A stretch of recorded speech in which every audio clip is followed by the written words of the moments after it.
Welcome to this edition of the Intermodal Logistics Podcast. I'm Kevin Baxter, joined by my co-host, Intech Logistics CEO Rick Legore. Rick? All right, we're back. We're back. We're still in Long Beach.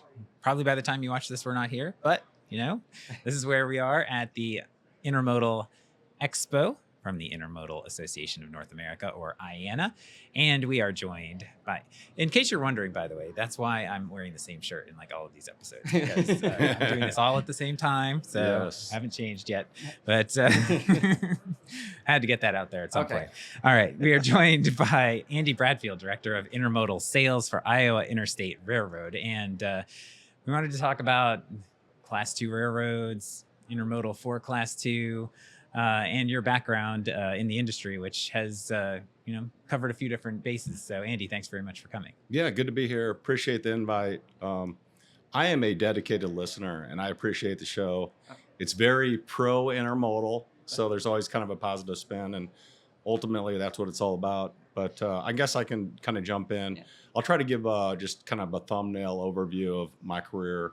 Yeah, So that was what I was going to ask anyway. So go ahead. So you have listened to some of our Yes, so we'll start there. Came out of Iowa State with a transportation and logistics degree.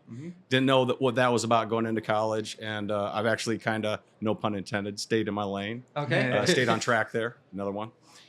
Yeah, easy on the dad jokes, right? I'm not sure about no pun intended. True enough. Most of my career has been split, or all of it's been in Omaha.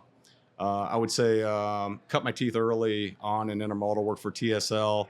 They're known for kind of drayage, but they do multiple things like many companies. Very well-rounded intermodal. Worked a couple of years for C.H. Robinson, so got a little bit of truck brokerage experience. But the bulk of the career has been split between Werner Enterprises and Union Pacific. So we'll call it 15 years plus at each. Yeah, and that's where you and I met. Was Yes. Back in the Streamline days at Union Pacific.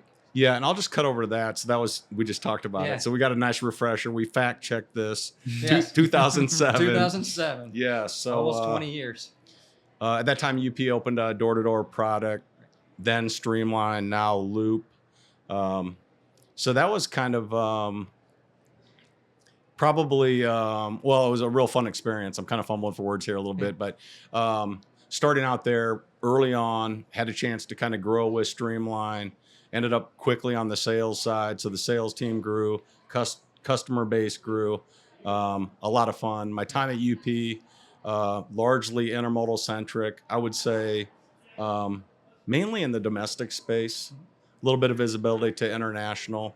And then 2 years ago, I got an opportunity to step into this role at Iowa Interstate Railroad.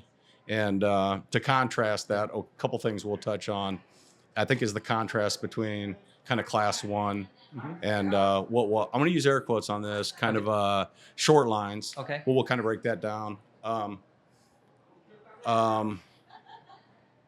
So maybe I'll just start there. Yeah, well, so you've been in both. So what's the difference for very broad definition of the difference between working for a short line and working for a Class 1? Yeah, good question. Thanks for keeping me on path here. So the Class 1, 6 Class 1 railroads, as we know. Right. I had to kind of fact check this, and some of this I've kind of learned stepping away from the Class 1s. I think the short lines kind of get lost maybe sometimes in the intermodal discussion, but there are over 600 short line railroads. Specifically, that breaks down between Class 2s, Class 3s.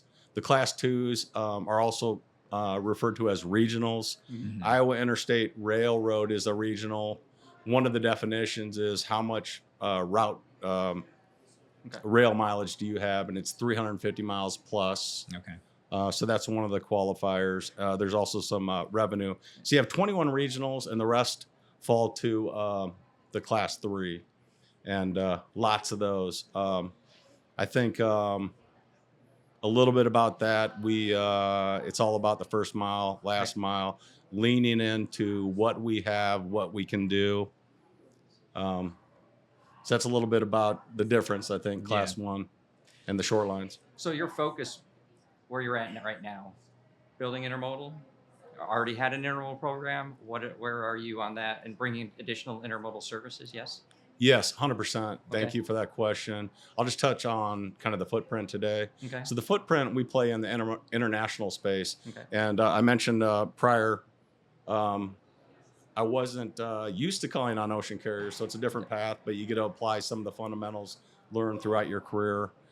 So we do a daily service between Omaha and Chicago, Okay. import and export. Now the trick is we run I'm rounding up about 500 miles for that leg. But the real trick here is, or the plus is, we have connectivity with all the class ones in Chicago. And I want to emphasize the importance of that class one relationship, Right. because that's where we get the length of haul and connectivity and optionality, flexibility, all that Right. good stuff. So Mhm. commonly we're connected to, I'll just touch on a couple of ports, do a lot of business in and out of the New York ports, and then Norfolk, also touch on some of the Canadian ports, but think East Coast connectivity. So that's one revenue stream. We're also the ramp contractor for Union Pacific and Council Bluffs. So we get kind of lift revenue. Okay. And we're that particular ramp is very active. Okay. The other thing we do there, we air quotes again, we stuff containers. Okay. So we are loading. We work with our partner Bunge. We are loading soybeans, DDGs. We do about a unit train a week, so it's good business for us. Right. It's not line haul business; it's more of a handling. But we're taking the trains on property. It takes us about 3 days to load them up. It's a pretty fascinating process. So those are the current, Okay. and then I could touch on exploratory, Yeah. if you Absolutely. will. Yes. Yes. And one of the Explore. yeah. So I'm here.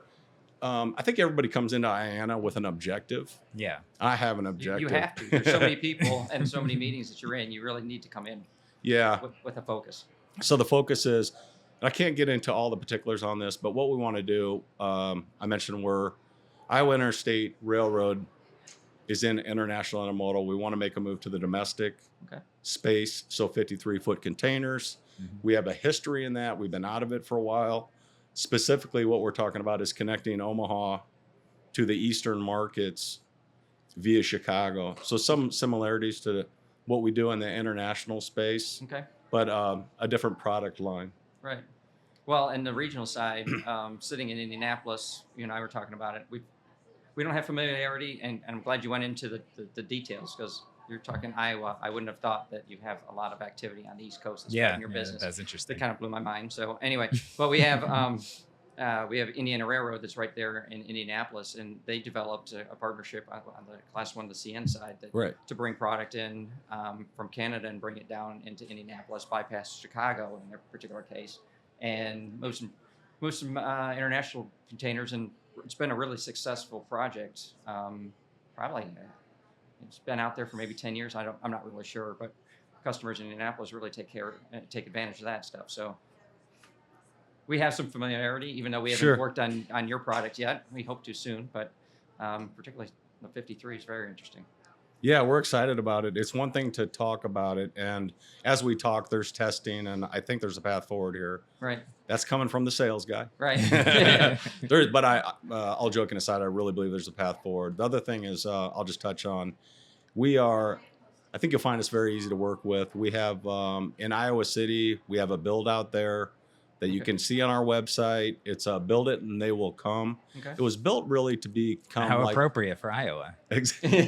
yeah, there we go. I like that. It was really built with carload in mind, like a carload transload. Okay. But the framework is there, and there's a path forward to stand up or pop up an intermodal ramp and service offering. So there's been a lot of socializing of that going on. Nothing that really makes it a super easy decision. It probably would come with some risk. Right. But I think today, as we talk, I think there's a path forward there as well. Well, there's been so much discussion as of late. Some of it's been positive, some of it's been negative, but at this point in time, no press is bad press. Yes. And there's been a ton of press out there. Okay, I understand what you're saying, Kevin. I get you.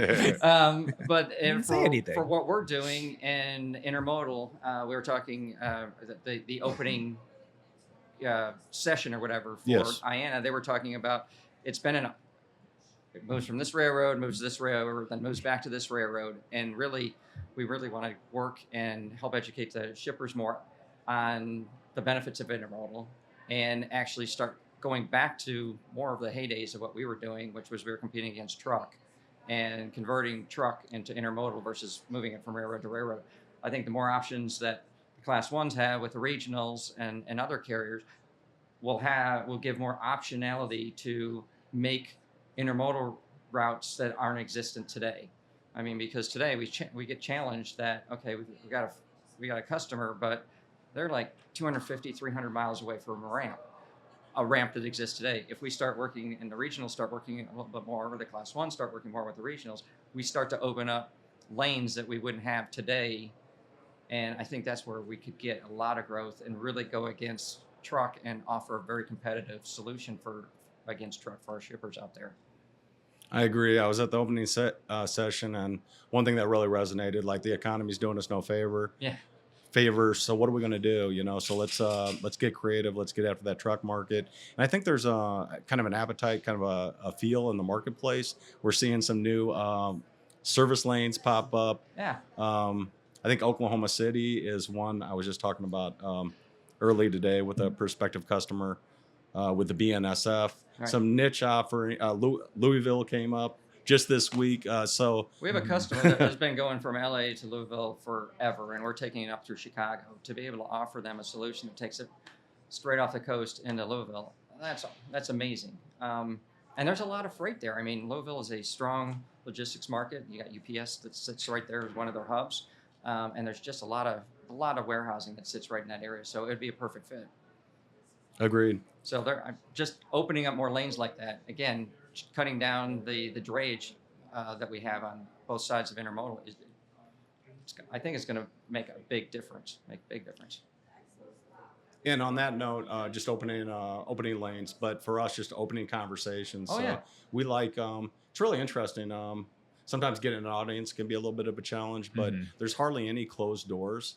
Like everybody's open to an option that might take them someplace. So, and sometimes maybe timing's off, or sometimes you got to do the analysis, prove it out, a yes or no. But I want to say we're here and very open for having a conversation, very pro business, Right. want to think differently, want to take some chances. So, yep. So what kind of customers then are you thinking are like the ideal customer for your intermodal setup then? Yeah, I think there's kind of a lot of potential.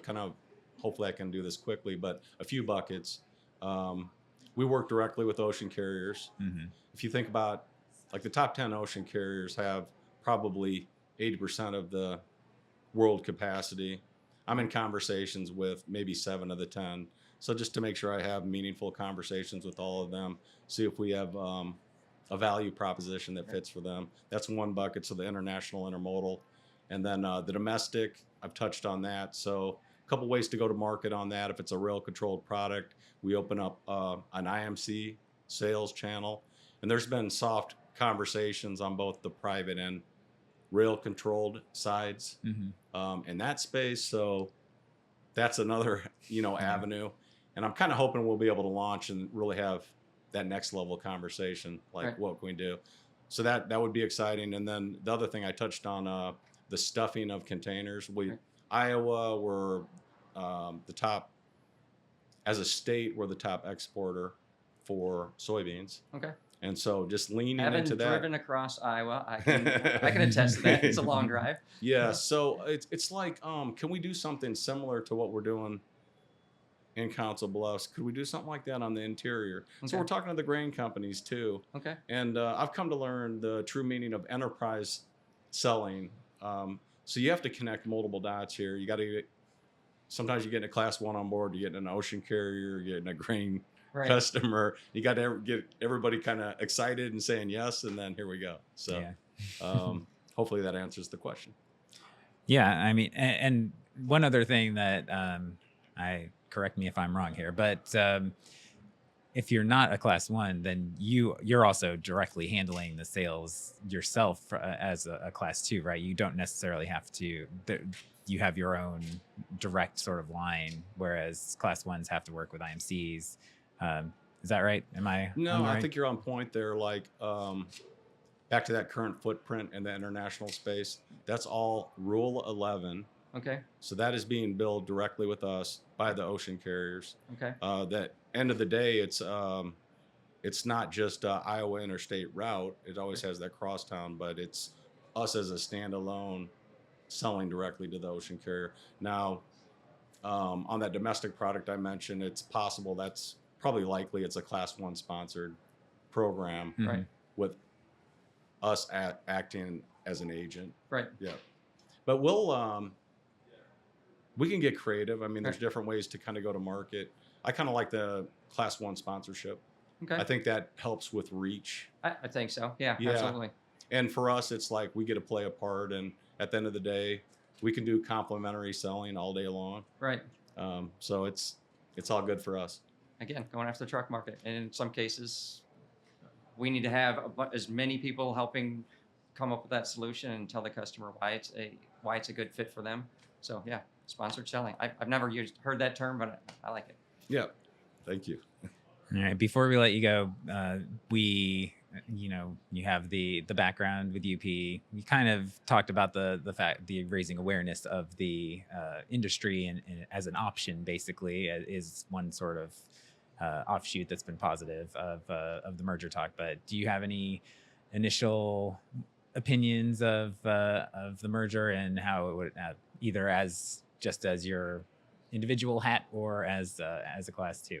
Yeah, I'll kind of stay in that probably the individual lane, but I'll touch. So I think what I'm hearing from my leadership is, we're taking the opportunity to review all things, and it's just not intermodal for us.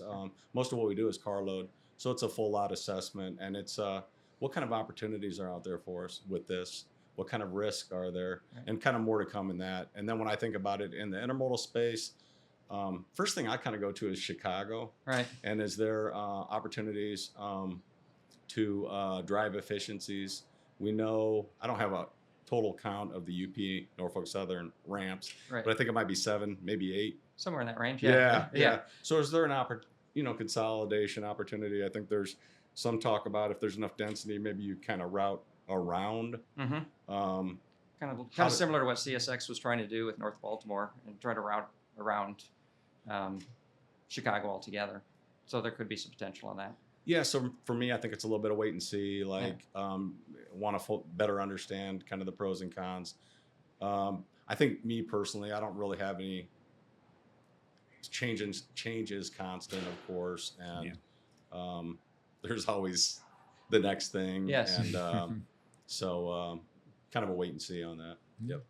All right. Well, Andy, how can people learn more about Iowa Interstate Railroad? Yeah, I think, can I give my email address? Yes. Okay. Whatever's Bring it preferred. So Bradfield, Bradfield at IAISRR.com. Don't worry, I'll write it down too. Thank you. And if there's any, we can open a conversation on anything. I think that's probably a good starting point for sure. All right. Well, thank you. You opened my eyes again. Had no idea that someone in Iowa is going to be doing a lot of business off the East Coast. Yeah. Well, that's good. Particularly when you the amount of miles that you have in track, you're not going to make it. Yeah, I mean, job one for me is to tell our story, make sure Yeah. people know what it is we do, and then from there, what kind of opportunity. But thank you for that. Yeah, thank you. And thanks for the opportunity. I appreciate everything you do. Yeah. All right. Yeah. Well, thank you. And we appreciate having you, and we appreciate you watching and listening to this edition of the Intermodal Logistics Podcast. Please do rate and review us wherever you get the podcast. Drop us a comment. Email us at podcast@intechlogistics.com and visit www.intechlogistics.com for more about Intech Logistics, the company. For Rick Lagore, I'm Kevin Baxter. Thanks very much for joining us again on this edition, and we'll be back again soon.